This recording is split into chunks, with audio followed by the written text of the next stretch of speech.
ರಾಷ್ಟ್ರಪಿತ ಮಹಾತ್ಮ ಗಾಂಧಿ ಜಯಂತಿ ಹಿನ್ನೆಲೆ ನಿನ್ನೆ ಪುತ್ತೂರು ನಗರಸಭೆಯ ಎಲ್ಲಾ ವಾರ್ಡ್ಗಳಲ್ಲಿ ಸ್ವಚ್ಛತಾ ಕಾರ್ಯಕ್ರಮವನ್ನು ಹಮ್ಮಿಕೊಳ್ಳಲಾಯಿತು.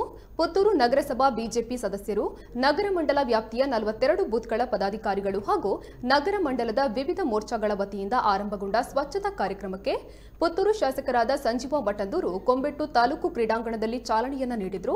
ಈ ವೇಳೆ ಮಾತನಾಡಿದ ಶಾಸಕರು ಸಂಜೀವ ಮಠಂದೂರು, ಕೇವಲ ಸರ್ಕಾರ ನಡೆಸೋದು ನಮ್ಮ ಕೆಲಸ ಅಲ್ಲ, ಸಾಮಾನ್ಯ ಜನರ ಬದುಕು ನಿರ್ಮಾಣ ಮಾಡೋದು ನಮ್ಮ ಉದ್ದೇಶ. ಹೀಗಾಗಿ ಪ್ರತಿ ಊರಿನ ಗ್ರಾಮ ಸ್ವಚ್ಛದಿಂದ ಕೂಡಿರಬೇಕು ಎಂಬ ನಿಟ್ಟಿನಲ್ಲಿ ಪ್ರಧಾನಿ ನರೇಂದ್ರ ಮೋದಿ ಪಕ್ಷದ ಎಲ್ಲ ಕಾರ್ಯಕರ್ತರಿಗೆ ಸ್ವಚ್ಛತಾ ಸಪ್ತಾಹ ಮಾಡಬೇಕು ಎಂಬ ಕರೆಯನ್ನ ಕೊಟ್ಟಿದ್ದಾರೆ ಎಂದರು. ಇನ್ನು ಈ ವೇಳೆ ಅನೇಕ ಗಣ್ಯರು ಉಪಸ್ಥಿತರಿದ್ದರು. ಆಳುವಂತ ರಾಜ್ಯವನ್ನು ಆಡಳಿತ ಮಾಡುವಂತ ಭಾರತೀಯ ಜನತಾ ಪಾರ್ಟಿಯ ಜವಾಬ್ದಾರಿ ಪ್ರಮುಖವಾದ್ದು. ಕೇವಲ ಸರ್ಕಾರ ನಡೆಸುವುದು ನಮ್ಮ ಕೆಲಸ ಅಲ್ಲ, ಸಾಮಾನ್ಯ ಜನರ ಬದುಕು ನಿರ್ಮಾಣ ಮಾಡುವುದು ನಮ್ಮ ಉದ್ದೇಶ.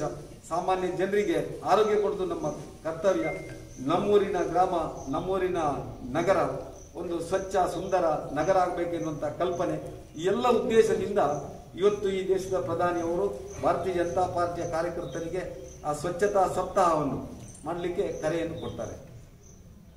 ಈ ದೇಶದ ಪ್ರಧಾನಿಯವರ ಹುಟ್ಟುಹಬ್ಬ 17ನೇ ತಾರೀಕು ಸೆಪ್ಟೆಂಬರ್ ನಾವು ಸೇವಾ ಸಪ್ತಾಹವನ್ನಾಗಿ ಆಚರಣೆ ಮಾಡಿದ್ದೇವೆ. ಗಾಂಧೀಜಿಯವರ ಹುಟ್ಟುಹಬ್ಬವನ್ನು ಸ್ವಚ್ಛತಾ ಕಾರ್ಯಕ್ರಮವನ್ನಾಗಿ ನಾವು ಮಾಡ್ತಾ ಇದ್ದೇವೆ.